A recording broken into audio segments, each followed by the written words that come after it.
Okay, welcome back everyone to another episode of Christianity on the Spectrum. This is a podcast of around right now 12 years of ethnographic research into online autistic Christian and ex-Christian subcommunities.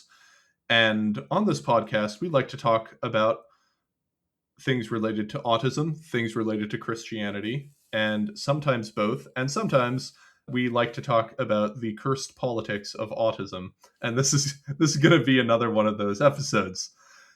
Recently, a woman by the name of Uta Frith, who is a sort of pioneer in the study of autism in the Western world, did a series of interviews with a host of people, and it has kicked the discourse machine into overdrive. And people have been asking, "Hey, John, what do you think about this?" And so this is the episode where I answer the question, "Hey, John, what do you think about this?"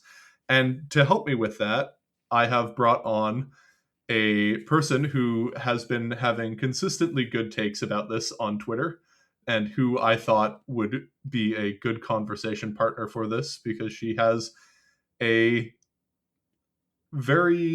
a lot of useful things to say that I think fall in line with the general philosophy of this podcast. So Etana, why don't you introduce yourself? My name's Etana Edelman.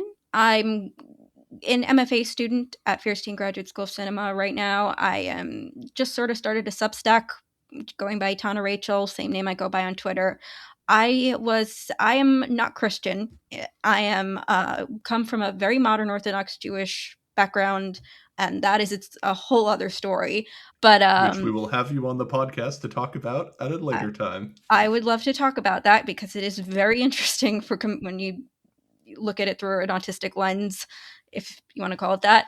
I was diagnosed with Asperger's at 17. I was diagnosed like 2 years before they removed the Asperger's diagnosis. I had, it wasn't like, didn't come out of nowhere. I'd had a lot of mental health issues as a child, very young child, into teenage years. When I was, sometime when I was like 15 or 14, my mom gave me Temple Grandin's autobiography or something. I think it was very obvious she was suspecting something by then, probably earlier. She seemed to have suspected it ever since she read The Curious Incident of the Dog in the Nighttime. Apparently that alerted her to the fact that there was a different type of autism than she was aware of. And she was like, oh, I think my daughter has that. But I've been sort of on Twitter for a really long time because I'm very obsessive about things and very into talking and typing, especially. I love to write. And I have gotten into a lot of arguments with a lot of people about neurodiversity and autism and what I think autism is. And I am not in any way qualified to make like a specific judgment about that. I'm just going by what I've read, what I've learned as someone who was in a lot of autism spaces after my diagnosis, dated quite a few autistic people, and my current roommate's autistic. It's so it's been very much a big part of my life the past 15 years. So yeah, that's basically where I am now. I'm really appreciate the opportunity to be here, and I really hope I don't screw this up.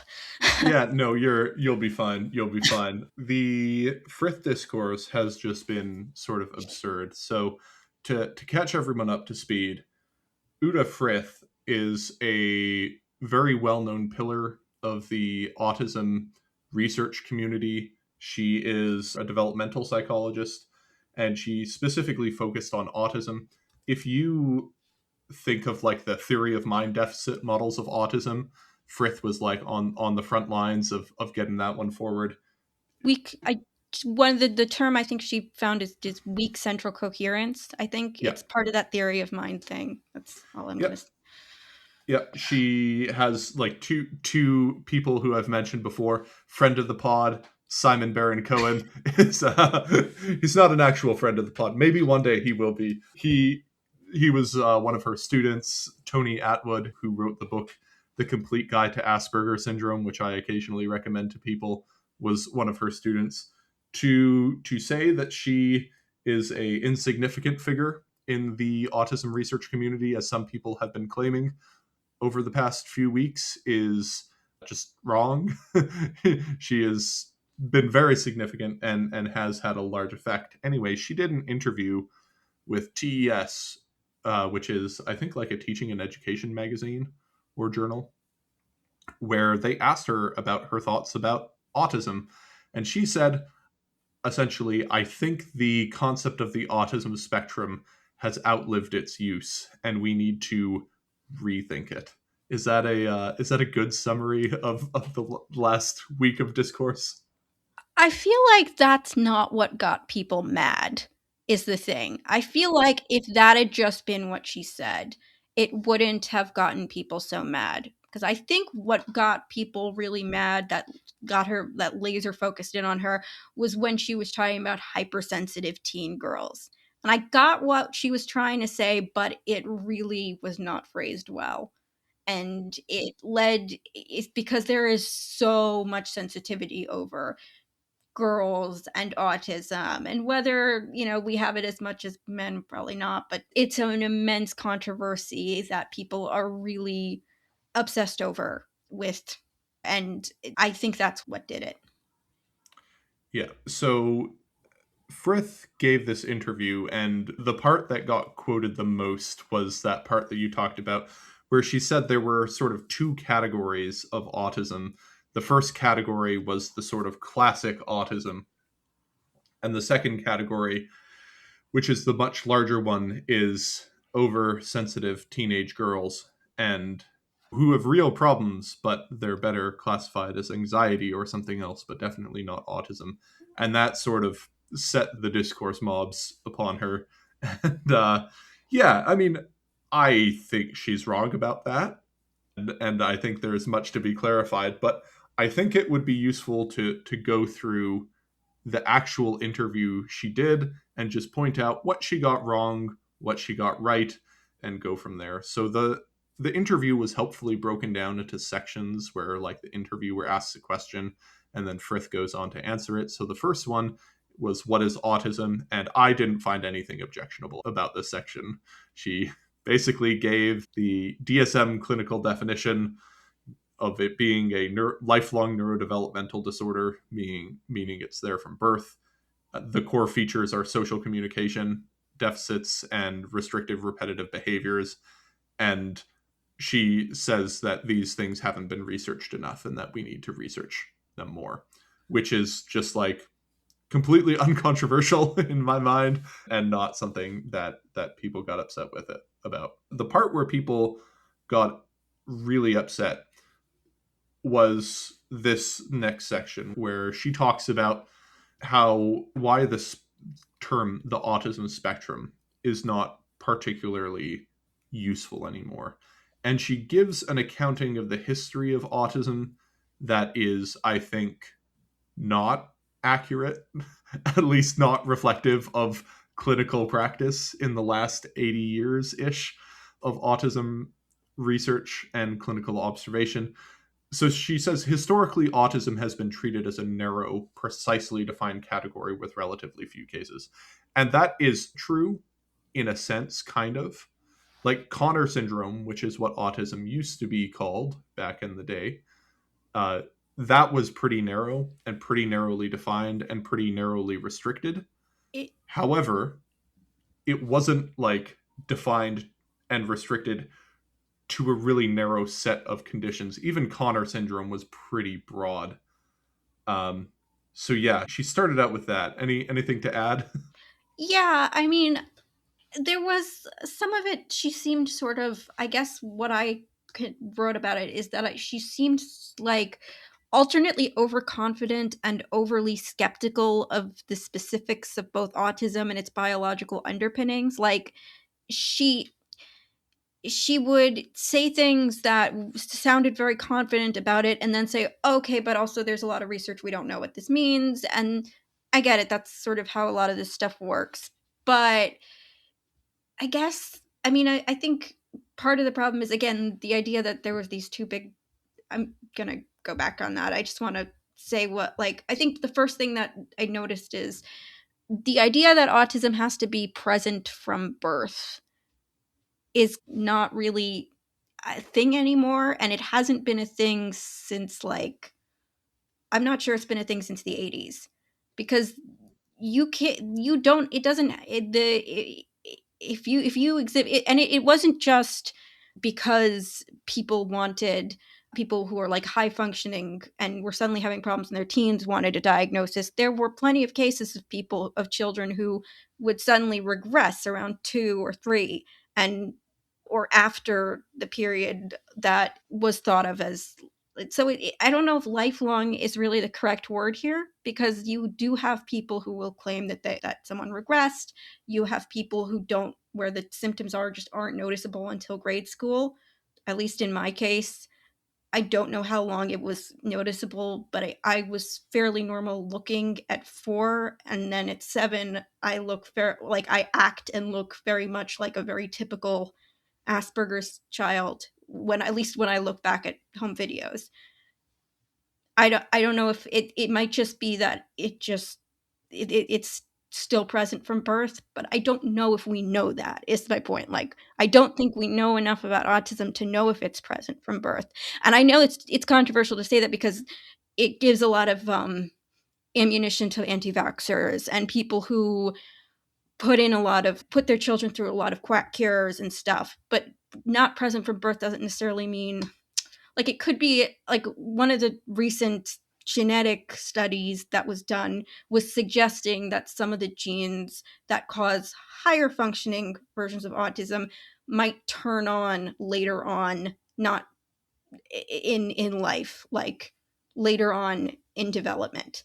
So I guess that's my problem. But again, I get why she was doing it. She needs to oversimplify, and I think that's what's getting her in trouble, is she is trying to oversimplify something that's really complicated.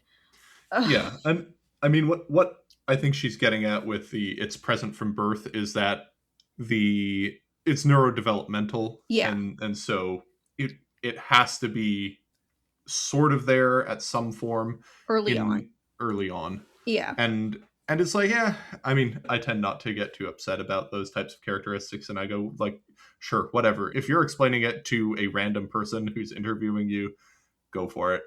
The the part where I really start to take umbrage with her in this whole thing is the claiming that autism has historically been narrowly defined.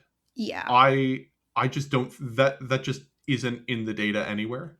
If even in Connor's cases, in which it was like thought to be 1 in 10,000, it was heterogeneous in Very. Connor's like n equals 12 initial study. The outcomes of the children involved in that study were wild. Like one of them went to college. Yeah. Donald Triplett. Right? We know his Yeah, name. It's kind of a shame there isn't more follow-up work on a lot of these kids. I feel like there isn't much follow-up data on like the early cases, but I suspect you would probably get more people like Triplett if you looked in more into it. You'd still get a lot of people who died in institutions, but you wouldn't be like one to one. So yeah, and like famously, Hans Asperger yeah. was looking at this and called it autism as well. Like it was under that same functional label. I believe it was autistic psychopathy. Yeah. Before that, you have That Sukareva, who is looking Yeah, at schizoids, which she describes many of them as autistic because that was what autism was part of. It was considered a part of schizophrenia. yeah, So, and Sukareva herself had a very heterogeneous mix of people. Sukareva had girls in there, yeah. which Asperger didn't really have. Yeah, I have the I have like a translation of hers right here actually. So, Nice. yeah. I don't know what I've looked through it. It's very interesting. Yeah, and I find like reading through historical case studies and like the translated historical notes. Like I read through Asperger's, a bunch of the translated Asperger stuff a while back, and I thought it was really interesting. But what is very obvious is it was never a narrowly defined thing to only people with ASD3, which is sort of what Frith seems to be implying here. And I find there is sort of a revisionist history in a lot of retellings of autism narratives where it's like, well, autism only used to be ASD3, and then all of a sudden DSM-5 came out and it blew Yeah. up. and that just is not what happened. And she does bring up a few things which I think are fair. So she says, if the spectrum becomes so broad that we all belong to it, then it sort of becomes a meaningless category. Yeah, that's fair. Like the more you expand the scope of a definition and the wider you expand the scope of a diagnosis, the less useful it tends to become. I think that's generally speaking true. And especially if it's as heterogeneous as autism, and she talks about cultural factors that stretch the spectrum further. I think that is not debatable at this point. Like, I think that is sort of just demonstrably true that cultural impacts of people learning what autism is has created more people identifying as autistic and has brought in people who normally would not be in there to be in there. Something I found interesting was when RFK Jr. was going on podcasts and talking about this is, you know, like going back on his thing about, you know, it's the vaccines. This is the reason it's rising so heavily. The date that he mentioned where it starts rising is 1980. Is either 19. I think it's 1989, and that's 1 year after Rain Man came out. And I feel like that probably had more to do with it than anything else. Because that movie, that was not just like a prestige movie. It didn't just win a Best Picture Oscar. It was the number one movie of the year in 1988, I think. That movie is so immense in the popular consciousness, and it defined autism for basically a generation. And what's interesting, I think, is it does give you kind of a clue of where I think that the classic autism idea comes from, because I think it very much comes from Bernard Rimland. Because the big people, the probably the most influential, the biggest influence on Dustin Hoffman's portrayal of Rain Man is Mark Rimland, Bernard Rimland's son. Bernard Rimland is also the guy who writes Infantile Autism in 1960, I think, and he's the guy who kind of pulls it away from the Bruno Bettelheim school of psychoanalysis and refrigerator mothers and all that stuff into it must be a biological entity and there must be a cure. And he got into a lot of very controversial, arguably very quack theories. And I think that's kind of why he's basically been written out of history in favor of Connor and Asperger, because he represents something that people don't want to be too supportive of. But I do think that's what people are thinking of when they think of autism. They're thinking of this image that started popping up in the 60s and 70s and really got codified in the 80s. I could be wrong, but it does seem like it very much came from him and not Connor. As you said, Connor's cohort was very diverse compared to what people make it out to be. Not as much as Asperger's, but still quite diverse. And so, um, and I think a lot of people who are reacting to this are also people who grew up during the time where they, not just the era of Rain Man, but the era of autism awareness campaigns that were mostly being like waged by parents and parents groups, and these were mostly groups that had their own agendas in the same way neurodiversity now has its own agenda. A lot of these parents groups also had agendas in focusing on biomedical research, focusing on ABA, which is not conversion therapy, but it is like its efficacy. What people should be focusing on is that its efficacy is kind of complicated. How much it works for certain people really, it isn't like the magic bullet for autism. And calling it conversion therapy kind of makes that worse because it makes people think, oh, I can cure my child with this. And yeah.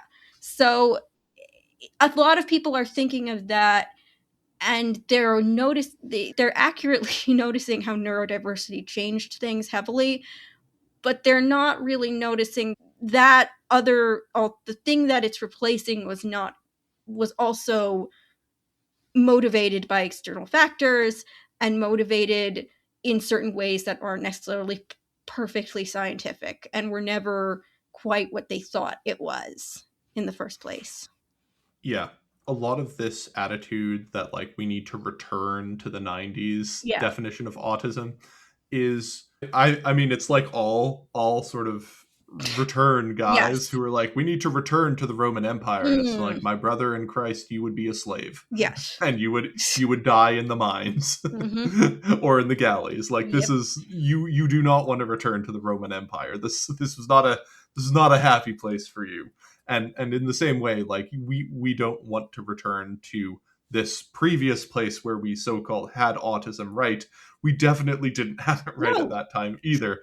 And Frith seems to be implying, at least to some degree, that we previously had this well-scoped, narrowly defined definition of autism, and then it started to expand, and that's sort of never been a thing. I mean, the perfect example is Rett syndrome, which used to be considered back in the old days, the DSM-4, that used to be considered a form of autism.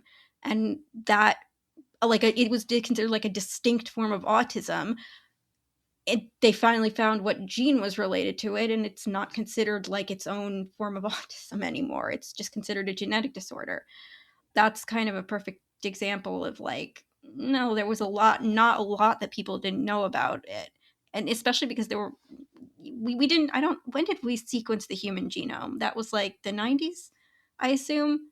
I don't know. I shouldn't, but like the idea that we still have, yeah. April 2003.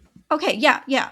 That It was launched that in the 90s. that April wasn't even in the 2003. 90s. So like we had a lot of massive gaps. There was a reason that the vaccine thing became so big. It became big because people really didn't know what caused it, really didn't know enough, didn't wanted to know if they could cure it or treat it.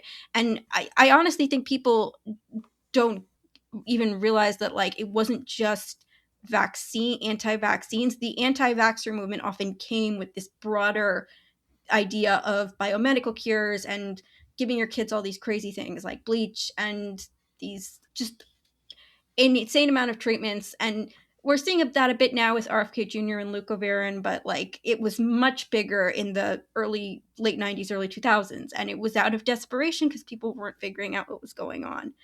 And Yeah. yeah. So Yeah.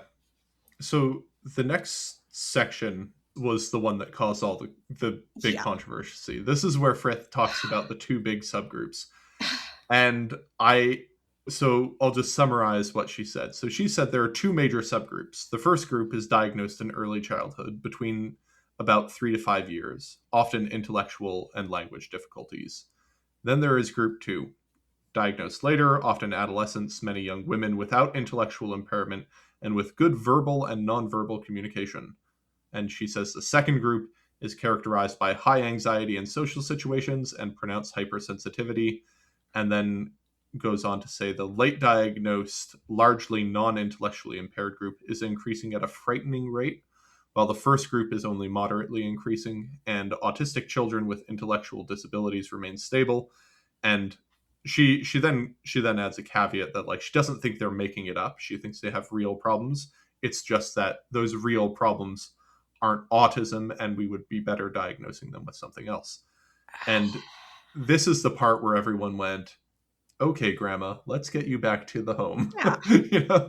And I mean, for fairly justifiable reasons, I think she's just wrong about this. Like, for whatever amount of clinical research she has done over the years, and for whatever contributions she's made to the field, this is just a not accurate state of the field or how it's ever been. Yeah, These have no, never it's been the two groups ever. no. There's always been much more than this. And what's weird is that later on in the interview she goes on to mention Asperger's. She mentions three groups. She says there's the intellectually disabled group, and there's the Asperger's group, and then there's the hypersensitive girls. And I wonder what she's talking, like, is she talking about like autistic influencers on TikTok? Because that is like a big thing where you see a lot of girls who are probably not autistic. Maybe some of them are, and they're just very good at performing. But I'm not sure that's really part of the diagnostic expansion. That is people giving themselves diagnoses and then going online and saying, "I have this." That's whether the if the diagnostic criteria were if like if this if more and more of these like hypersensitive girls were being diagnosed, you would see a very massive ratio change. Like people still, whenever people will calculate how many people are being diagnosed with autism, it's always more boys than girls. It's still more boys than girls, as far as I can tell. Maybe I'm wrong about that, but it seems like Yeah, it is so very there much still more boys than girls. it depends on which studies you look at, which countries they're from, and the years they were done in. This Yeah. is this So is sort that's of me the being more complicated reality. Yeah, that's me go for it. being very overconfident about the Yeah, nature of the research, because one yeah. thing that So you do find when you read this stuff is yeah, so in cohorts like CDC data and StatsCan data of cohorts of people under the age of 8, it's 4-to-1 boys. yeah, And in generally speaking, it's 4-to-1 boys to girls. Once you go to under 16, the ratio goes down to like 3.5 to 1 to 2 to 1, depending on which surveys you look at. And then when you get into adulthood, depending on which demographic you look, at some point it's 3-to-1. At some points it's 1-to-1, depending on which groups you're sampling. So if you do a random sampling by internet poll, you're going to get close to a 1-to-1 ratio, right. especially if you advertise in autism groups, because those groups are pretty gender balanced. Yeah, If you only look at diagnostic clinical data coming in, you are going to get different numbers, and it will depend on your age cohort that you're looking at as well. But yeah, generally speaking, you still get more boys than girls, though. Like right. the overall general trend is that. It doesn't really, and it's very confusing what she's even talking about. So it's I just don't know what she's saying or talking about, and I'm wondering if the interview like oversimplified what she was saying almost, because it is like I have no idea where Yeah. she's getting this. So she did a few more interviews and like a podcast, and I listened to those and didn't help clarify the situation all that much, to be honest. There is a part. I am of a few minds of this. I think there's a part of this which is old man yells at cloud. You know, the classic Simpsons meme of, you know, old Yep. man yells at cloud. And I think that's a part of it where it's like, I find these people deeply annoying, and they need to stop making overconfident assertions about autism that are fundamentally untrue. I'm a researcher, goddammit. Listen to the scientists, not the guys you find on TikTok. You get a complex, nuanced explanation of autism, and that gets like 100 views. You do something like, did you know that if you breathe, you have autism? That blows up on TikTok and that goes Hmm. viral. Or like, you know, if you're autistic, you notice things about people. Like, it's not that you can't read the room, it's that you can read the room so well Oh, and you just don't care because the rules are made up. And I can understand if you are an autism researcher seeing that going like, end my suffering, oh my yeah. god. um and so maybe that's a factor in it. But there's also a factor. So I have quite a few clinician friends, and they will come to me and they will say, I have so many teenage girls showing up to my clinic thinking they have autism, and they don't. Like, they very obviously don't, and they get really upset when you tell them they don't. And why is this happening? And so, her being a clinician, most of her social circles are probably also other clinicians. They are probably experiencing this phenomena and going, why are all of a sudden a whole bunch of teenagers showing up to my practice thinking they're autistic when they show zero signs of autism, but do show classic signs of like high anxiety Right. and things like that. That is my best interpretation of what's going on, is that sort of she's interacting with the self-diagnosed via TikTok crowd in clinical formats and is going like, you guys don't have it. That's not what autism looks like. I encounter these people all the time. So I meet them all the time on like Twitter. yeah, Yeah, It's I have had to do many interviews where a person asks me like, "Oh, so where do I fall in to the general categories that you have?" And I'm like, "Honestly, you don't. Like you are not showing any of the classical signs." But also, there is a case where you if you wanted to get diagnosed as autistic and you just knew what to read and where to go, you could probably do it, right? Like if you really wanted an autism diagnosis, I think you could pretty easily get one if you just like read a bunch of books about what it's like and right. make that up. And then in some places there you get social clout for it. And You so kind of I'm have to be an adult or at least like a very high functioning teenager to do that. Like the kids who are being diagnosed, and it is still very much kids and teens, generally aren't the ones with the clout to do that. It's adults reading, giving themselves these diagnoses, doctor shopping. That takes a lot of work. It takes a lot of energy. And it doesn't really explain the rise in diagnoses entirely. It definitely explains the rise in people who think they have it. It definitely explains the rise in teenagers going to doctors and saying, I have this. To be fair, that thing is happening with a lot of disorders, like a lot of disorders and diseases. There are so many that girls, especially some boys, because I think my brother is one of those people who goes online and gets very obsessed with diagnoses. So it's I wouldn't say it's only girls, but it's mostly girls going online and go flooding doctors' offices with this stuff. All of that is essentially the result of social media, and it should have been expected like 20 years ago, because the concept of Munchausen's by Google or whatever, that's old, and it should have been expected, and it shouldn't be that new to people at this point.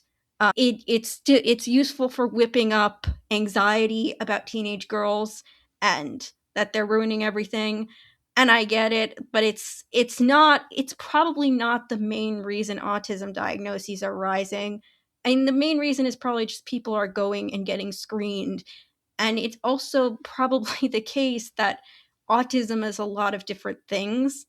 Even when you actually have the criteria, it is still very much a diagnosis based on certain behaviors.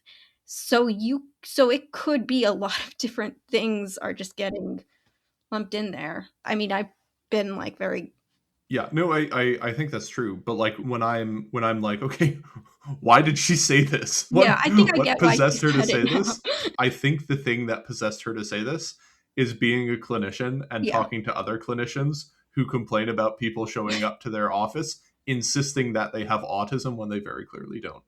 Right, I just feel And like if you you talk to, like, maybe a few other clinicians, you'd see that this is not unique to autism. You are there are almost certainly loads of girls saying, "I have POTS, I have MCAS, I have EDS." EDS is a major thing that people are obsessed with having. There are almost certainly there are loads of Reddit threads of doctors complaining about this particular, trend, and it's probably not unique to autism. But I get what you're saying is she's yeah, probably focusing on that area. yeah. So it's still But very like contradictory with her later discovery exactly. of Asperger's. Exactly, because the reality is they're the group 1 diagnosed in early childhood. We've been over this in previous episodes, so I won't beat this to death here, but the reason that Asperger's and high functioning autism got collapsed into one category is because high functioning autism had speech delays early on and Asperger's didn't. Yeah, And that was how you determined which one you had. that doesn't And make sense. by the time you got to age like 12, there was functionally no difference between the two cohorts. And so, like, her group 1 would include high functioning autism, but it wouldn't include Asperger's. And so by you would get this weird thing where you have two groups of like 12-year-olds who are nearly identical, but for a strange quirk of their early developmental history. And half of them aren't autistic by this new definition. Like the group 1 and 2 thing that she said, I just think is a mistake. Like I don't know why you would say that, but like even if you get outside of ASD1, like I know people with ASD2 or people with a mixed ASD1 ASD2 profile who were not diagnosed until they were like 8, and like ASD2 not diagnosed until they were 8. Yeah, that makes sense. It happens. Also, just not accounting for screening and screening differences. Like, okay, a person not diagnosed at the age of 3 to 5 could be down to a whole host of sociological factors that you're not considering here. Yeah. And so I just like I don't know what else to say other than like I think she was just mistaken here, and this is what made everyone upset, right? Because I think that autistic women definitely have been overlooked. This is, I think, uncontroversial, right? Yeah, no, That I can say from what personal experience, like yeah. my mother suspected something like it probably around the time I was 12 or 13, and as puberty made things more difficult for me, and as I struggled to like actually keep up with development, like social development past that age. And I was seeing a psychiatrist for several years who insisted that I could not have it because I had had friends as a child. Now my friendship experience was very odd because I had this very close friend who basically I had just been like I we our parents had made us friends when we were babies, and we'd been friends until she just stopped talking to me when I was 7. And then essentially I floundered and immediately was like sort of picked up and a lot taken into a group of girls who were just I think it was out of pity. I mean, I did become genuine friends with them, but it wasn't like I made this instant friendship group. Girls have a tendency to be slightly altruistic, I think, in friendships. And I benefited from that sort of altruism that I'm not sure really exists with boys. I could be wrong, but I was just lucky. And as soon as I had to go to like a different school, all my ability to make friends just collapsed. It wasn't until I like basically like my mom said, "Hey, there's this program for obsessive compulsive disorder that's at a mental hospital. You can spend a couple weeks there." And this is how badly I was doing, is that I was really happy that I was going to a mental hospital. And I was at that hospital that someone finally said, like, "You clearly have Asperger's." I don't know exactly how she made the diagnosis. I complained to her about how I hated certain noises, and she was clearly upset that I had very strange eating habits. And despite not really having like, I didn't have anorexia or bulimia, I just had very weird eating habits, and very so that was that was how I got the diagnosis. And I was mad at the time, like, how did people not figure that out? I went selectively mute when I was 7. Why did I go this long without knowing it? But at the same time, it is a common experience for girls, but it gets very wrapped up in. I do think it wouldn't be so common if it was like if it was something that was more common in girls, if you saw it as much in girls as you saw it in boys, it wouldn't be so overlooked. I suspect it's overlooked because it's just not as common in girls. And now it's still a big sort of, it doesn't really, that doesn't leave these people off the hook, but it does sort of explain why it happened and why it got to that point. Because people like clean categories, and they like the idea, well, if it's mostly in boys, then surely we should just focus on boys, nothing else. And I think people wanted that to be true, I guess, that it wasn't really a big deal in girls. And like I think because of that, a lot of autistic girls definitely got left behind that Oh, shouldn't have. absolutely. I mean, Like that's I interview them all the time, yeah. and their lives are not better because they No, were not diagnosed with autism. Their not lives are remotely. substantially worse No, because they were late diagnosed. And believe so me. like yeah, Yeah. many such cases. And so a lot of people I think got justifiably upset with her because a lot of girls who like you who would have been diagnosed with Asperger's now are getting grouped into this group 2 who doesn't really have Right. autism when they absolutely do, and they obviously do have it. It's just they were diagnostically overlooked. And I think Frith is mistaking two phenomena. So she's mistaking self-diagnosis with late diagnosis. and not differentiating between the two. And I think that's another like key issue, is she doesn't really acknowledge that these are two groups of people. The people who are, like I've told this story before, I'll tell it again. I went to my sister's birthday barbecue, and all of her friend group had self-diagnosed with autism. And not the only one who has a claim to that is my little sister, who Mm. could even be that. She might be, she's definitely ADHD. She might have like maybe broad autism phenotype or something like that. Maybe she does have autism. I don't know. It's not nearly as pronounced as it is in me, but her entire friend group self-diagnosed. None of them have it. And they were all like, "Hey, what's wrong with John? What's up with him?" And my sister was like, "Oh, he has like autism, like he really has it." And and I she's not differentiating between the people at that barbecue and a and I mean, like, I wasn't diagnosed until I was 16. I mean, I'm a man, but there are many girl equivalents to me. Yes. You are one of them Yeah. who like was just completely missed, and now they're being lumped in this group two of people who, I jokingly call ASD zero. And like, yeah, I just think that that was a mistake. And then the next part that got people mad was masking. So she talked about masking, and she said the popular idea is that many, especially girls, have been missed because they mask their autism. But there is no scientific basis for autism, or for there is no Masking. scientific basis for masking. She says, yeah, and it's just like, okay, so there is so much to disentangle in that sentence, like in that summary of a sentence, Mm-hmm. where I think it is undeniably true that many girls were missed because they mask. Like, Right. the phenomena you talked about is very common. Like, so common that clinicians call it like the mother goose effect, Mother hen. or mother hen. Yeah, the Yeah. mother hen effect, where more altruistic girls will take autistic girls under their wing and sort of mentor them and teach them how to socialize. I just want to say something like my sister recently developed some old footage of from like home videos. And one thing I noticed is that at the age of 4, I look and act exactly like the person who was my best friend at that time. My facial features my facial expressions are the same as them, same as her. My way of talking is the same as her.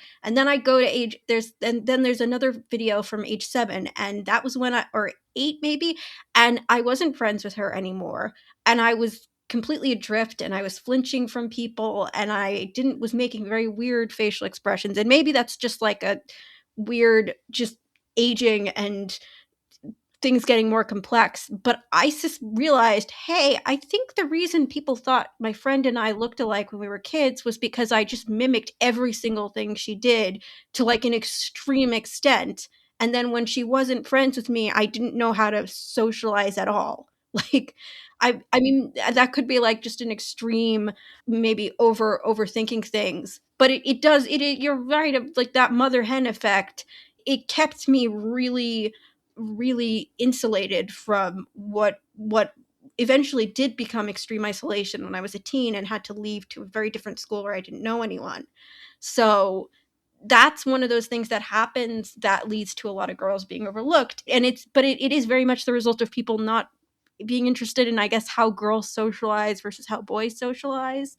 And I don't know, it's like a yeah. So that's just Yeah, like I just like, she sort of dismisses the idea that girls are overlooked because they mask, and I do not think that is backed by data or evidence or good clinical practice. Like, I think it is a pretty well established fact that girls on the autism spectrum are better at suppressing classic autism features, or whatever you want to call it. yeah, like There are 1,000 stimming different ways is you can easier to phrase it, but suppress if you're a girl, I think. Like yeah, you generally when you see girls on social media who are very performatively stimming, it's kind of often a red flag because that generally isn't something Like, I very rarely stimmed, like, in, like, a very public way. I mean, I think a lot of people, autistic people, don't really stim that much. Like, in my case, I used to just suck on clothing, Yeah, until they had to stop me because it was wearing holes in it. So, a very um common one for girls is playing with their hair, yeah, oh, I used to eat my I still which have struggled with eating, like, yeah, I still have to remember not to suck on my hair. It's a yeah. gross habit, but it was something I did for a very long time. So, it My wife's best friend, the first time I met her at so she's I met her when I first started working at the company that I was working at. The very first thing I saw, she like swiveled around in her chair and Aw. her mouth was just full of her hair. She was just like chewing on her hair and she turned around, she's like, "Hi," and I was like, "Oh, so she's autistic." Yeah, Um, that's yeah, and that's not a stereotypical stim, like, people don't think of exactly. eating, like, doing that thing with your hair. They think that, Yeah, "Ew, that's gross." What, like, "Let's do or like flappy anxiety. hands," you know? Yeah, or they'll be like, "That's anxiety," or "That's like, Right. that's you being awkward," and Yeah. they don't see it as stimming, like playing with your face, playing with your glasses, that type of thing, where it's just like, "Oh, this is an anxious and nervous person," and it's like, "Well, this probably is stimming. Yeah. This is almost certainly what that is."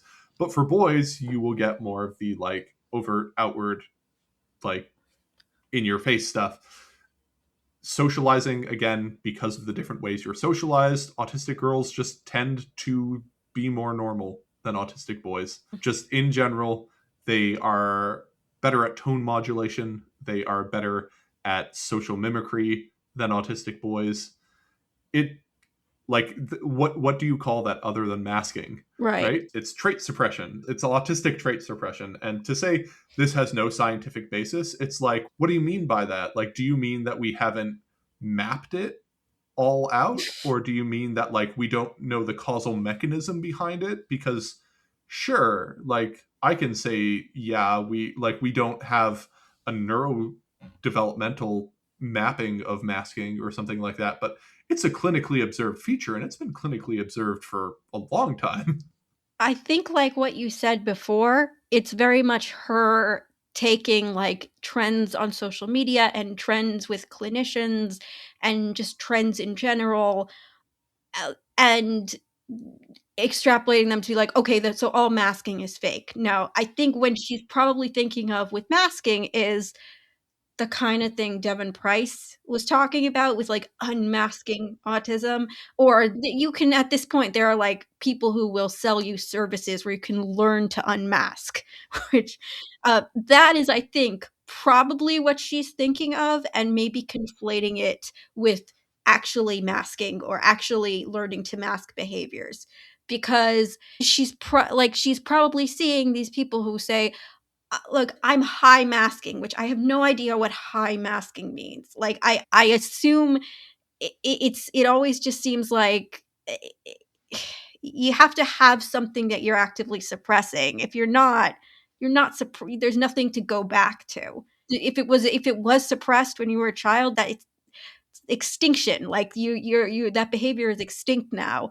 If it's you have to mask means that there is some behavior that is still there or that still could be there that you have to make an active choice to stop. Like right now, I'm still very have a tendency to interrupt people. I've probably been interrupting you like this a bunch of times. I don't Not with know. editing magic. Yes, with editing magic, I probably come off as perfect, but I have probably been interrupting you multiple times or trying to not to interrupt you and then stopping myself from interrupting you because it's very difficult for me sometimes to like not be the one talking. I when I was in a hospital for like 3 weeks, one of the problems was they were getting upset at me because I would not wait my turn or I would talk so much in the group therapy sessions.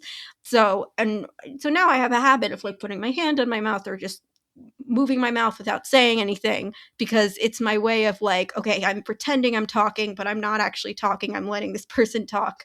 Um, so I think that's sort of the difference between whatever like the social media version of masking is, where you are just have no traits to suppress at all, versus I am still actively suppressing these traits, and it can be stressful. But I think that's what she's mixing up. We should Sorry. do a whole separate episode on masking Oh, because yeah. oh my god, it is a whole discourse. But Oh God. yeah, so my best explanation for what she's trying to get here is there are people who claim that their autism is invisible because they mask so well. Yeah. And if that is the case, you don't have autism. Right. Like autism is a purely clinical behavior thing. Now that isn't to say if you mask you don't have autism. It is if you mask so well that a clinician cannot identify you as having autistic traits, you don't have them. If you aren't showing autistic behaviors, you do, like here's the thing. Autistic people who are actually autistic wildly overestimate how well they mask. I have yet to meet a high masking person who is actually high masking, who like actually trait suppresses autism to any meaningful degree. Like you can clock them very quickly. You can go like, "Oh, that is a well socialized and self-aware autistic person." They're still very clearly autistic. It's just they're more presentable. And so they call that high masking. And it's like, okay, yeah, you are far more masked than other autistic people who don't mask or who can't mask. However, there is also a difference between that and people who are like, no one knew I was autistic. And like, this clinician said I couldn't have been autistic, but they didn't understand that I have a mask and I had to take that mask off. And again, I have yet to meet a person who is actually high masking, who I have not been able to immediately clock as still functionally autistic, and who, you know, I have recently had a few people who are friends who have been diagnosed, and they're all married, and I told their partners, you should read this book. Is This Autism? A Guide for Clinicians and Everyone Else, because it's sort of like a good book for explaining autism. And just go, do you recognize this in your partner? And they go, yes, everything. Like this is he is clearly this, right? And they're like, oh no, but I'm so high masking. It's like, well, not to the person who actually spends time with you. You're not. But there are subcategories of people online who will claim like autism is invisible in women because we learn how to mask, and it's like it's literally not invisible. And if it is invisible, you don't have it. A lot of what they think, I think I used to think that too, and I think eventually I realized that's almost like that is actually kind of letting a lot of people off the hook. Like a lot of people just didn't know what to look for or know what they were looking at. And generally, if you weren't diagnosed with autism, you often were diagnosed with something else or were seen as problematic in some way. I have had diagnoses since I was a kid. Since I was very young, I have been taken to therapists. I have been on SSRIs for way longer than like since I was 8. You generally, and even if you weren't recognized very young, you were probably by the time you hit puberty, someone noticed something and it's generally like you got through it somehow. You don't necessarily have to have been heavily medicated or drugged. I don't want to say that, but it's not invisible. And so something happened. Either you got bullied or you got sexually assaulted because you were naive in some way. Like there's a million things that can happen to you besides like people noticing and taking you to a therapist. Even if you're in a situation where your parents don't take you to therapist, there is no therapist around, there's something that's noticing. Maybe you got kicked out of a class, maybe you got like tricked into something. There's just a lot of things that usually will happen in your childhood that if you look back, it's obvious it wasn't completely invisible. I think the real reason people say invisible, what they mean is I don't look like, and the thing is I like I don't look like the R word is basically like I don't want to say the word right now because I don't look disabled. I don't look disfigured. I don't look like I have Down syndrome. I don't look like I have a visible I don't look like I have a visible genetic disorder. that's what I think people really are saying, who actually are autistic, are saying when they say that their disorder is invisible, because what they mean is their disorder is behavioral, but they look like someone who doesn't have a major genetic condition. Other people take that to mean, oh, it's invisible, so I could have it without realizing it. It's that those are two different things. I think that people are getting confused, is looking physically like you don't have a chromosomal abnormality versus having no behavioral traits whatsoever. Yes. The thing I always say is you may not have known it was autism, but you knew it was something, and you knew it was something Yeah. for most of your life, right? Yeah. Like it's not a mystery that something was going on. I was recently walking a autistic adult woman through it, and she was like, "I didn't know because I was so high masking," and I was like, "We talked for 2 hours about your childhood, and you were a weird horse girl for 8 years. You you explained to me your intense social isolation and like all these things. Like you are literally describing actual symptoms of autism Right. and direct expressions of autism. You just don't know that this is what autism looks like because you don't have the vocabulary to express that. However, as someone who finds and talks to people online, there are many people who are under the impression that they have high masking autism or high masked autism or invisible autism who do not have autism. They just very obviously don't fall into any normal patterns, but they say, "No, I have autism, you just can't tell because it's masked, and I mask so well, and I don't know how to take the mask off and show you the real me, who it is inside." And it's like, okay, if you can't take the mask off, you probably don't have autism. Right. Okay. This is not how this works. And it's like, I was recently talking to a guy who's like, I'm really high masking, and I could tell by his voice he was not high masking. Like he had very classic Spurg voice. And I'm like, well, I, I like there's an autism accent. Right. You Yeah, it's you spend enough encounter time that a around lot. autistic people and you will hear it, right? It is just a thing. And so there's this dynamic of people who genuinely don't have autism, but do have other things, who say they have autism. A thing that I see claimed all the time, I have no way to back this up, is that people are being misdiagnosed with BPD when really they have autism. And it's Yeah. like that does happen. I definitely believe that does happen. I know cases of which I am fairly certain they were given the wrong differential diagnosis and they got BPD instead of autism. However, some people take that to mean if you have BPD and you were a woman, you were misdiagnosed with autism. And so Mhm. having BPD actually means you have autism. Or like CPTSD. You don't have CPTSD, you really have autism. And it's like, no. That CPS C CPTSD. CPTS yeah. Yeah. That is not something that you have from childhood. Yeah. Unless like the events start happening at childhood, but like it's not something that's present with you your whole life, which autism.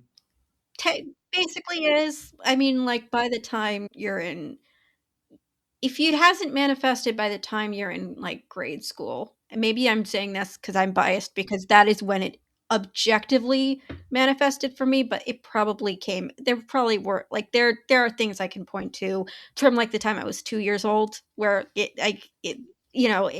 I'm probably I'm kind of underestimating here, honestly. I think also that is another thing a lot of people do that I think is leading to a lot of skepticism, is that people who are higher functioning, and this occurs in within and without, like within neurodiversity and just in general, do have a tendency to like minimize their diagnosis when it's necessary. Um, like if you're doing it in the context of neurodiversity, it's, you know, I don't want to give any impression that this is a disorder. I want this to be a difference. So I'm going to minimize anything that caused problems. I'm going to focus on all the good things about it, or the things I find good about it or useful.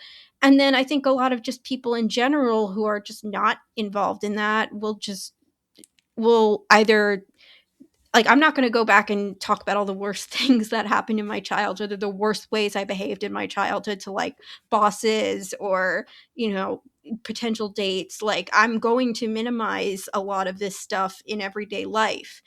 And I think the way that gives an impression of something that is easier to deal with than it appears, or is that is more invisible than you'd think. That is much more out of nowhere. So, I think another genuine thing that happens is, so autism traits aren't actually uncommon in the yeah, general no, population, no. right? Like autism traits are sort of everywhere. And so you could have like a broader autism phenotype and be in that sort of subclinical, you definitely have these traits, you just don't have them to an extent that makes it a clinically significant diagnosis. And so then you read Devin Price and Yeah, you recognize the traits within you and you go, "Oh, I'm autistic. I'm just masking it." yeah. And it's like, well, like I what, you have traits.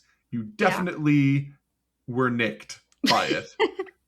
But you are interpreting as masking what is actually just you not having clinically significant manifestations of these traits. I suspect that's probably a big reason why you see a lot of parents who probably don't seem very autistic but have autistic children might later say, "Oh, I think I've got myself a diagnosis," or like, I mean, it's complicated because there are a lot of undiagnosed people who get diagnosed because they have a child. But I do think that you will see occasionally people who probably don't qualify for a diagnosis, but they have an autistic child or maybe an Asperger's child and might get themselves diagnosed. I don't know if I've seen that enough, but it just seems like it might be a trend somewhere. It's complicated because it is such a common, like, I'm Jewish. I grew up in the Jewish community. Like, if there's one reason these traits weren't recognized, it's just because they're everywhere in Yeah. the like Yep. I come from like I'm like a genealogy nut, so I did my family tree, and there's as far back as I can go. There's so many rabbis, like Jesus Christ. You know, it really isn't like an uncommon trait system, and you know, like most people in my immediate family, I've got my brother's got bipolar disorder, my sisters, I don't know, one of them got an ADHD diagnosis. It might be probably accurate. The other one I think has anxiety. My parents are just textbook anxiety cases. My grandfather probably has full-blown Asperger's and obsessive compulsive disorder, because that seems to come with things in my family. But it does, like, it just a lot of similar behaviors that run in families. And you can see this goes back way back to like Canner's original paper, where he's mentioning all the parents and how they all have like some traits that are like noticeable. It is part of the problem, and is that it's just not an uncommon trait. And the thing is, I think that's sort of an issue with most mental health conditions, because like this is something I noticed when I was like a kid, is that most mental health conditions tend to be extreme manifestations of things everyone has. Obsessive compulsive disorder, everyone says they have OCD at some point. So, yeah. Yeah. And so I think there is a genuine problem with masking discourse Yeah. because people aren't critical of masking discourse, which leads it to being like, "Oh, Masking doesn't do exist. am I actually trait suppressing without knowing it?" Oh. And I because Frith says this herself. So she says, in a sense, we're all masking. And it's like, It's very okay, you much are using that word to mean something other than what I'm using it to mean, because what I'm using it to mean is a manual system of checks that I'm running in the back of my head at all times, being like, how long have I been talking? Have I been talking for too long? Do I need to stop? Okay, look at the person. Do they look engaged? What do their eyes look like? What do their cheeks look like? Where are they holding their hands? And like I'm just going through this the whole time, and just like going through loops and loops and subroutines. Like I was hanging out with my sister-in-law who was undiagnosed autistic and has since been diagnosed, and I immediately saw her masking because she was like on a schedule going through everyone in the room asking, "Are you okay? Are you okay? Are you okay? Are you okay? Okay, good. Everyone is okay." And she kept doing that over and over and over and over again. It's like, "Oh, you have to do manual check-ins." And like, you have trained yourself to do this. And I pointed this out to her, and she's like, "Oh, that's really embarrassing. I didn't know other people could tell I was doing that." And we're not all doing that. They're autistic people who are actually masking are doing something that most people are not doing, right? Where most people have autopilot. Masking is not autopilot. If you are masking on autopilot, you are just socializing, right? Like that is just what it is. You are performing socially if you are on autopilot. Masking means you are like, it might become intuitive to you, right? If you hit a baseball 1,000 times in a particular context, it might feel intuitive to you. Or the example I give, if you're used to walking on concrete, you will probably be able to walk on it pretty fluidly, even if you have to. I often compare my autism to having to walk by learning which muscles in my leg to flex in Hmm. sequence, right? And so I can walk on concrete pretty well doing that manual thing, and I can do it close to on autopilot. But the moment I get onto like uneven terrain or bumpy ground, I just like immediately, you can tell, oh, this man does not know how to walk. Right? And that's not most people. Most people are able to adapt and are able to do that. We are in fact not all masking. When she says we are all masking, I think this is her reacting to popular masking discourse showing up in her clinic or in her Mhm. friends' clinics, because I think she's retired. But like, Yeah. it's people showing up claiming masking as the reason that they didn't get diagnosed. And I don't know, like, I don't know what your autism assessment was like, but like, most people have to go through a fairly extensive like process to get diagnosed. It's Yeah, I mean, usually it's my usually quite a bit. I will say my particular diagnosis was not extensive because, again, I was in a hospital, and I'm not sure how it went because I was a minor, I was still 17, and what happened is they must, I guess, because they were monitoring me the whole time. I assume the person who was in charge of my care had, like, been suspecting this for a while, and then at some point I told her, "I have these very strange, like, reactions to voices and noises, and I don't know what's causing it." At some point, I, like, blurted out, "Oh, it's not like I have autism or Asperger's." I don't know why I said that to her. I didn't I genuinely didn't think I had it. I was genuinely actually kinda shocked when she told me. She must have, like, I think it took like maybe another couple days, and she must have talked to my parents or something in between then. So, and when she told me, the first thing I said was like, "But I make eye contact." I'm not even sure if I do make eye contact that much. I do have a tendency to like move away, like move my eyes away from people. And I actually think a lot of autistic people, who are actually autistic genuinely, like, you aren't always very aware of it as you think you are. I'm hyper aware right now that I'm like sort of moving back and forth a bit, like in my like I have this rocking habit that I don't do all the time, but that happens sometimes, and I'm only hyper aware of it now because, like, oh, I'm talking about this. But I don't know, I think it's I so I think it kind of depends on, I guess my situation was just not very typical because most people aren't diagnosed when they're in a hospital. My point is here, like, masking isn't going to get past them. If they are like that isn't to say misdiagnoses don't happen, or like you can't get a second opinion, or that some clinicians suck. Some of them do, but this isn't a widespread phenomena of like every clinician sucks and can't diagnose this correctly.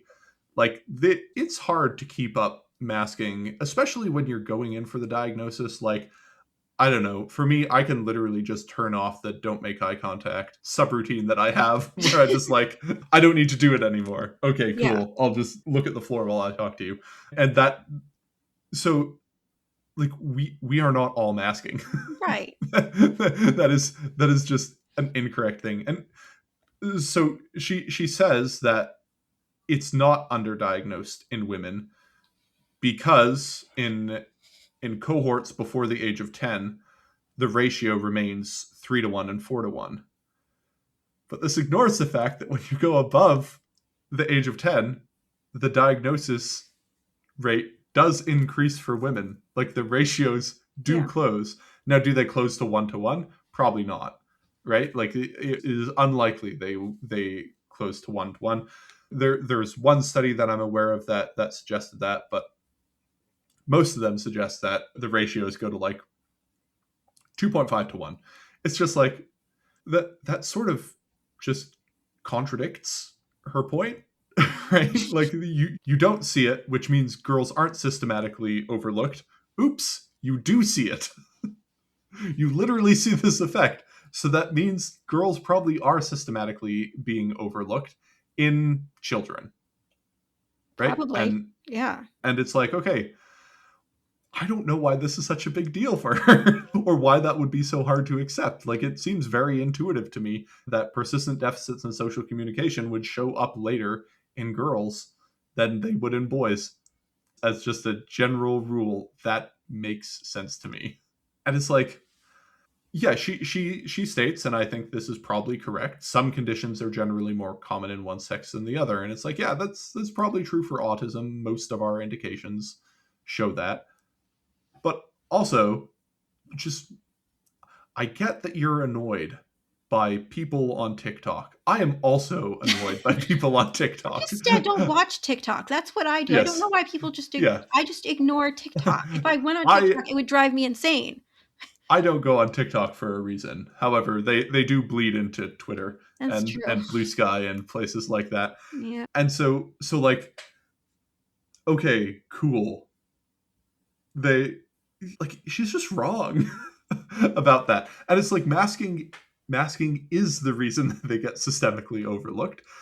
Here's the thing though, you could train a clinician just to look for classic signs of masking. It is not hard to find. Like, I it is very easy to spot an autistic woman masking. She looks like she's doing an uncanny valley performance of a normal woman. Like just look for a woman who's trying to act like a woman. If she looks like she's a woman wearing a woman's suit, that's an autistic woman masking. Yeah, Like, that you is know, kind of the like one person said to me that they weren't diagnosed because they were like, my clinician said I was just so polite and well mannered, and it's like, yeah, that makes sense. It, you know, not every person with Asperger's is a massive dickhead. No, a lot of right. us are. A lot of us are. But if you get taught these are the social rules, this is how you perform, this is what you're supposed to do, and this is how you engage politely with other people, and you, like many autistic women, read Victorian etiquette manuals to learn how to socialize and make friends with people, then yeah, you're going to come off as overly formal, weird, and a bit like you're wearing a woman's suit as a Yeah. woman. Like they they act like women disguised as women, Yeah. and and so there's just something a little off. And if I can learn to spot it, clinicians can learn to spot it, and it's so easy to spot just by interacting with a bunch of autistic women. Like, you will naturally pick up on what to look for, because you'll be like, oh, these girls don't act like other girls. Yeah. It gets very obvious once you hit your teen years. Yeah, And extremely pronounced. yeah. Which I probably should bring us maybe to the Kathleen Stock article, because that is sort of one of the things that like she would be talking about, especially was like with that whole feminization of autism thing. It is very contradictory to what she's been talking about with like gender dysphoria. It is absurd. Yeah, So Kathleen Stock, for those who are unaware, is one of the OG turfs yeah. from the UK. I think is fair to say. She's like she wrote a book called Material Girls. She got pressured out of her professorship for being gender critical. She's a big name in there, and she heard Frith's interview and was like, "Oh, I know what I'm gonna do," and Yeah. genuinely confusing what she's trying to say. So, for those who are unaware, turf discourse includes a very common talking point, which is they are transing our autistic women. They're taking poor, confused autistic women and they're transgendering them, these vulnerable women. And then she wrote an article basically being like, oh, yeah, these girls aren't even autistic. I Wildly confusing. I do think part of the thing is that from what I can tell, a lot of gender critical people are really uncomfortable with autism in general, and they only bring it up because they know it's somehow associated with transness. A lot of them really would prefer to be going on and on about how they're transing the gays, they're transing the lesbians. They want that to be the, sort of the actual discourse. They'll bring up autistic girls because it's like just a synonym for vulnerable girls. I think they're very uncomfortable when they actually come into contact with autism and how it actually relates to transness, because from what I can tell, the little I've looked into it, the overlap isn't simply, oh, these people are stupid and being tricked into it. The overlap is often that there is like something in a lot of autistic people that leads them to want to transition and to genuinely want it. I was actually very skeptical when I like first encountered turf rhetoric because I wouldn't say I had gender dysphoria as like a teenager. What I had was a feeling of like I feel like a boy who wants to be a woman. So like that was sort of how I felt. Like I like I know I'm a girl. I don't want to be a boy. And yet I feel like a boy who's trying to act like a woman. And it really screwed me up OCD wise because I really didn't want to be a boy. And I felt like and I was very heavily into like the most extreme social justice rhetoric. And the more I read it, the more it seemed to say like anything you feel, any possible like thing you feel like that means that you have to do this or do that. And it almost led me to a nervous breakdown at some point. Eventually, I just realized, okay, I need to stop like letting like that kind of rhetoric or discourse rule my life and just do what I want. But what confused me when the gender criticals were talking about it is that they seem to talk about it like these poor girls, their autism makes them hate their bodies and it makes them not want to be girls because they are not girly at all, you know, and that confused me because my experience was being very happy when I hit puberty because I used to worry that I looked like a boy. And I was very happy, like, well, I don't act always like a girl, but at least I look like one. Like that was what happened to me when I hit puberty. Like I was like, I don't think I act very girlish, but no one's ever going to confuse me for a boy. And I was happy about that. So it confused me when they were talking about this. And I think I eventually realized, like, oh, they're hitting on the fact that there is like an overlap between autism and transness, and they're trying to find like a causal thing that makes it I guess the word would be like just nefarious. And they're when they can't figure when they I think they might end up trying to like move away from that now. I suspect this might be like a canary in the coal mine for that because I don't know. I think that that doesn't like it. I don't know. I think they're just they use it as a talking point. They don't know what it is or why it's associated with autism. Yes, I also find this deeply ironic Yeah. because there is a fairly large contingent of autistic women who are Yeah. in the turf sphere. Yes. No, no. A lot of these women are clearly on. I sometimes used to wonder if J.K. Rowling was on the spectrum. I don't think she is, but like she has I don't like think so. she clearly was she when she said she had OCD, I was like, oh, I think I know why you're obsessed with this. Like, She might be a little bappish. yeah, that's kind of something what I was thinking of is like not autistic, but very obsessed with literalism and clean categories. And but yes, a lot of these women, I mean, Kathleen Stock really does come off like I don't know, she herself might let's say I because I can't really say autism specifically because I haven't seen her like in I prison. think But Helen Joyce is the best oh yeah, Helen candidate Jones. Oh in god, the gender no, critical movement. yeah, that Mary probably is. Harrington is also. Oh yeah, no, I think she was like a. I think she was in like a. I think she was in like a lesbian commune for a while. So she is a very person of extremes. I'll say that. But yeah, it is. I think sort of related to that, and I think the more they, I think I wonder if this is an attempt to distance themselves from that because they're realizing it maybe isn't working very well. I don't know. Or maybe I it might just be her trying to fit in with the crowd because like what you see this happen with a lot of these outlets like Unheard and the Free Press. I am still very left wing, but I do read these things a lot.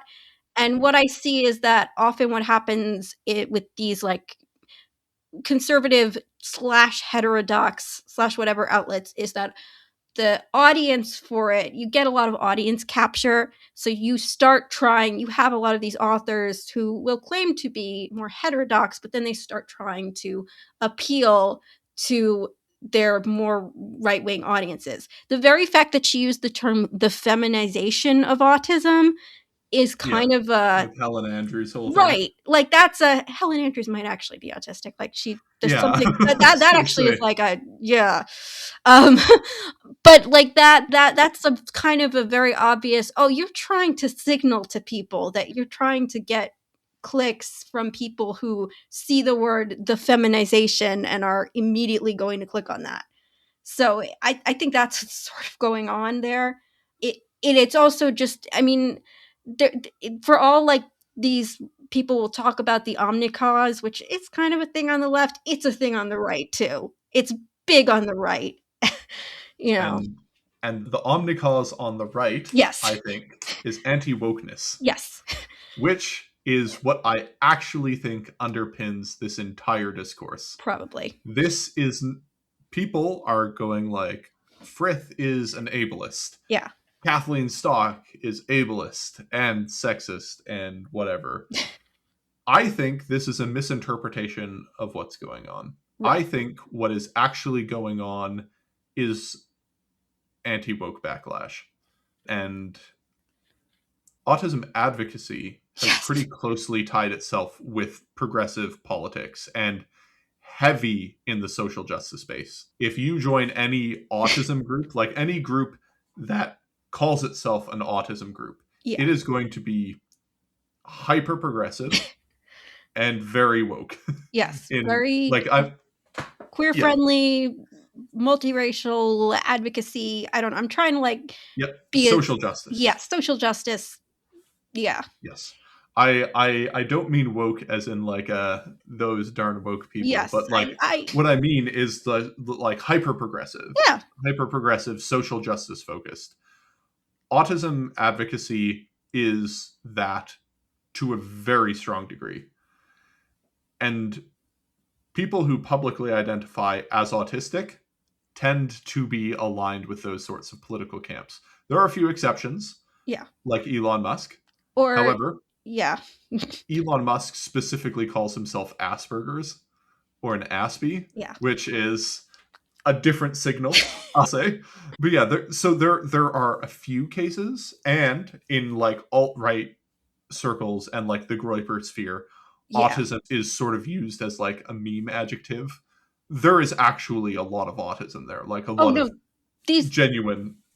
honest to God autism in the alt right and in I growing through circles. I'd argue like probably the biggest gathering of autistics online is probably like Kiwi Farms, just because like Oh, probably. these people are expending large amounts of energy categorizing and researching people who are probably not that different from them, but just a bit different enough that they can say, I'm not like them.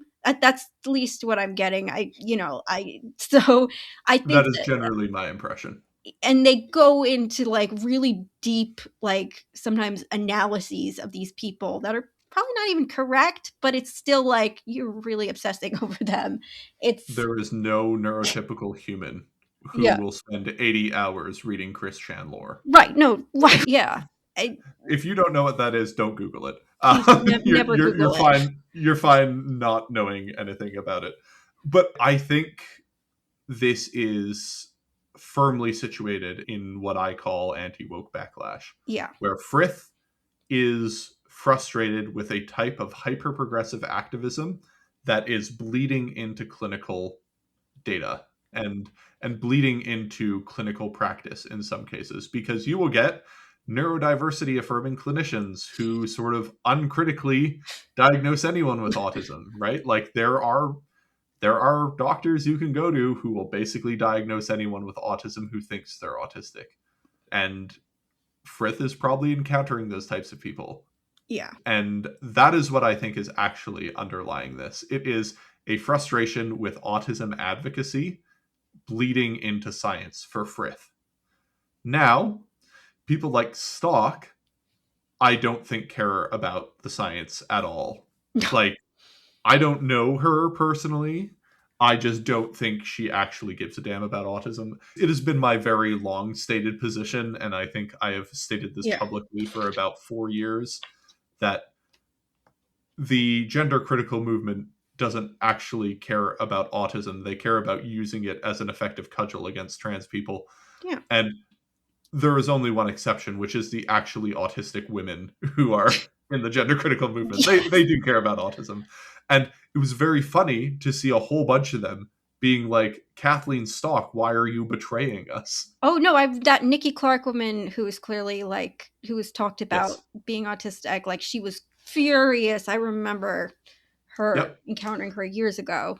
Yep. Yeah. And the reason for all of this is autism and its political advocacy is seen as just another arm of the social justice movement and not like a group of people with a neurodevelopmental disorder, Yeah. right? And so it when someone starts taking shots, you all start to pile on. And like all of the usual suspects all took Frith's side on this and were like, wow, autism expert proves Yeah. this thing, and like, wow, she's saying autism is overdiagnosed, and it's very obvious what's going on. What's Mm. going on is they're like, time to stick a knife in these activists while we can. We've got this one guy on our side. And so, I think Frith's motivations are general frustration with activism bleed into the field. Whereas, and I think she's doing it very poorly and inartfully and making many mistakes that a researcher of her caliber and a clinician of her caliber should not be making. Right? Like she's Yeah. making basic factual errors because she's annoyed with these people. And I get it. These people are very annoying. But at the same time, the amplification of this is an amplification of this specifically by people who are looking to attack a pillar of progressive activism. Probably. I will say one thing that I find interesting now looking back on it, the book Neurotribes, the thing that Neurotribes actually did really well, which there's a lot that it gets wrong, but the thing it does really well is kind of document how autism was subject to so many like external pressures, I guess, especially from like parent activist movements and different like things bleeding into science.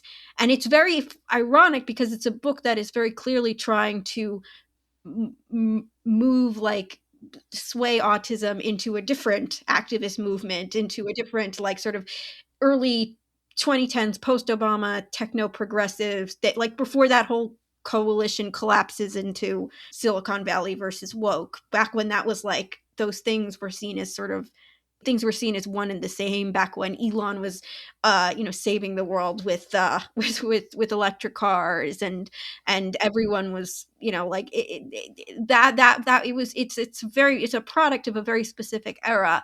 And but it's ironic that it can't see that it's doing the same thing that, say, Bernard Rimlin was probably doing, and those other parents groups were doing all those years ago when they were making their own groups and advocate, like a lot of the things that Autism Speaks was accused of is stuff Hassan does. It's not quite the same because it wasn't for any specific political cause. It was directed for, like, we want a cure, or we want it to be biomedical and have no psychological causes, you know but it's still, I think, modern autism advocacy built off that. And in the same way, sort of, that like trans advocacy doesn't really exist without feminism and feminist advocacy. And I don't mean that in a bad way at all, but like a lot of modern backlash is basically coming from people who were doing something that helped build on what came later, I think, is what you often see. So you see feminists, really radical feminists, getting upset at people taking it to, like, radical feminists getting upset at trans activists. You see gay activists getting upset at trans activists. People who were into autism, or when it was asked, like people who were like part of, like, like the Wrong Planet crowd, or people who were talking about Asperger's, maybe getting upset at later neurodiversity movements. I'm probably just overgeneralizing it, but my point is, I think a lot of what's going on with a lot of anti-wokeness is turning into that Spider-Man meme. uh, you see that especially with TERFs, but it's kind of everywhere, where it's difficult for people to take a clear look at a certain situation. Um, but it is not good for autism to be considered part of, like, a giant progressive cause. I don't think it's good for anything. I think I mean, at least in my opinion, I think a lot of people are just adding on newer and more like social causes, because it keeps you from having to deal with, like, actual political concerns. And I think people increasingly don't want to deal with that. So Yeah. deal with cultural I issues. I think I think you're right there. And I think you are also right to point out how, like, the neurodiversity movement is not like a neutral movement at No, all. no. It is a specific activist movement. Like, do I prefer it to the biomedical model people? Yes. Yeah, Like, they're nicer. Like, I'll say that. yeah, yeah, More and most of the time. they at least sort of pay lip service to caring about science and methodology. Yeah. In practice, they don't at all. If that science or methodology says something that doesn't quite align with what they care about. However, like, in general, the whole thing is an activist movement meant to push ideas of what autism is and what autism should be. And I think neurodiversity just has a lot of, like, orthodoxies and shibboleths and various tests to Oh, see, like, you know Steve Cap going off on Twitter pretending not to understand yeah. functional labels. Oh god, I don't know why it's so hard for people to, like, Like, anyone who doesn't understand those always seems like, I'm very confused by you. Like, are you pretending something? Are you doing something? Like, I always worry that they're involved in facilitated communication, because that was kind yeah, of how that always makes me immediately like start thinking, oh, do you know someone who's like diagnosed as level 3 but is now typing on, like, with someone else's hand using them? Like, I always worry that that's going on. And and with the neurodiversity movement, you can never be sure they kind yeah. of like facilitate. Some of them rightly condemn it. There are still others who are like, well, could be fine. Ugh. If it feels right, it's fine. Yeah. And yeah, so like, sure, technically they are better than what came before it, But at the Yeah. same time, like if you suggest actually it's probably good to break us into more subcategories. So there was a recent genetic study that did genetic clustering of I think 10,000 autistic people, and they found four clusters of us. Yeah, I Um, read that a while ago. I was like, "Oh, that I know where I fit in that." yeah, and I could basically sort every person that I've ever interviewed into one of those four clusters very easily. Where it's like, yep, okay, you meet this definition, you know. And it's like, okay, that's interesting how you can genetically profile and cluster these people. However, that does have implications for the neurodiversity movement, and specifically the autism wing of it, where it's like, oh, maybe there is a good reason to make distinctions between us. On a functional level, there are already great reasons to make distinctions between us, right? But yeah, so at the same time, you have people who are I try to be charitable and say that they're genuinely not understanding what people are saying, but I think at some point some of them are intentionally misreading it. I think a lot of Frith is a backlash to that. A lot of what Frith is doing is a backlash to that specific, like, there is no difference between ASD 1 and 3, or it should all be in one big broad category. And it's like, what? The only reason you want this is to meet your activist goals. Like, Mhm. there isn't a good other reason that I can think that you would be so insistent on maintaining this categorization, because this is such a broad category. But anyway, do you have anything else? I wish I did. This is sort of this is my first time on any kind of podcast, and so insane amounts of self consciousness. But this is yeah. I don't think I have more to say about this. This is kind of just a very obvious the culture war bleeding into everything and making it impossible to talk about anything. And I think a lot of this happens with a lot of issues specifically because of social media and the way it's set up. And like from the beginning to the end, social media, you get lots of misinformation campaigns, you get lots of cultural fads coming from it, and then you get the backlash to those fads and the backlash to that misinformation, but you've already got like a subculture growing out of that, and the subculture pushes back, and it leads to like people being sort of forced to choose sides, and there's no real good side because one side is like extremely anti-woke and other is extremely woke, and it's not a very they're both honestly almost like essentially in group signaling at a certain point. So, Yes. yeah. Yes. And that, as listeners to this podcast will know, that is a huge frustration of mine when it comes to we should actually just do science Yeah. and not in group signal to each other. Uh, Yeah. in group signaling gets us very little, in group signaling doesn't get us very far. We should we should be willing to talk about the difficult and uncomfortable parts of autism. It's fine, actually. Yeah, it's really you're not um, gonna it's not they're not gonna put us in asylums if we do, or like put us in yes, like what's the word? What's that thing Britney Spears? Conservatorship. yeah, Like that you're not if you're not having a psychotic episode, you are probably going to be fine. And I get that's a whole other debate if you actually are having psychotic episodes.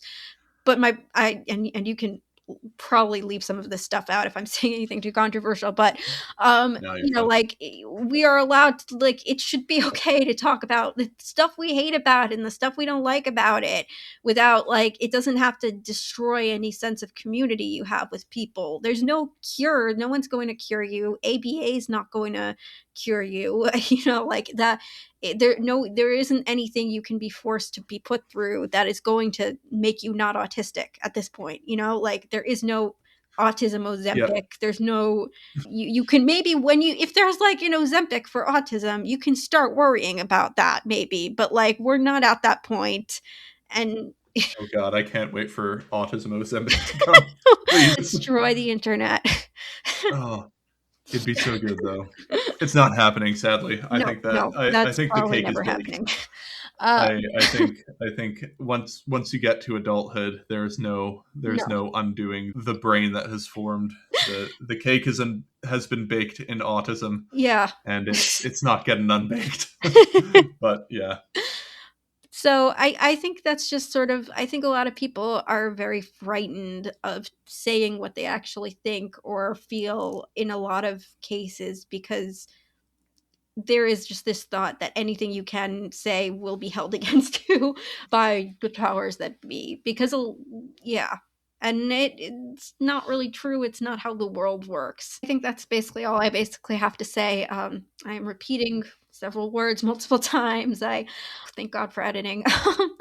Yep. uh, but really, thank you so We'll be much for good. this opportunity. I've never been on a podcast before.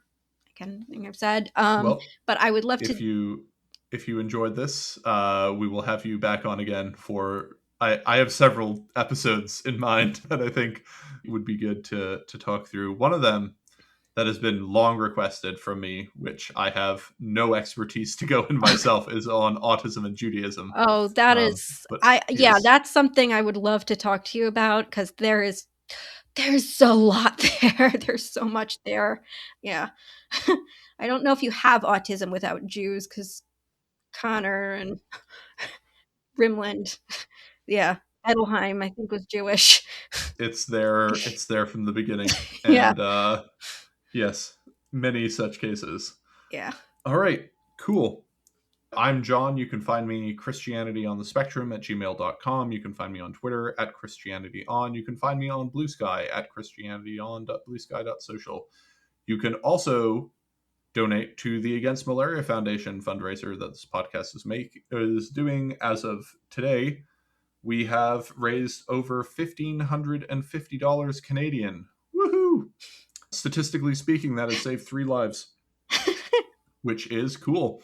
So, statistically speaking, 3 people have not died of malaria or will not die of malaria because of this podcast. So, please keep donating. It genuinely does motivate me to make this podcast. Etana, do you have anything else you would Um, like to let people know about? if you want to read anything more, I'm starting a Substack. It's at Etana Rachel at substack.com. I'm on Twitter, same address. So, you know, you can find me there. But yeah, thank you so much for having Cool. me. Yep. See you later.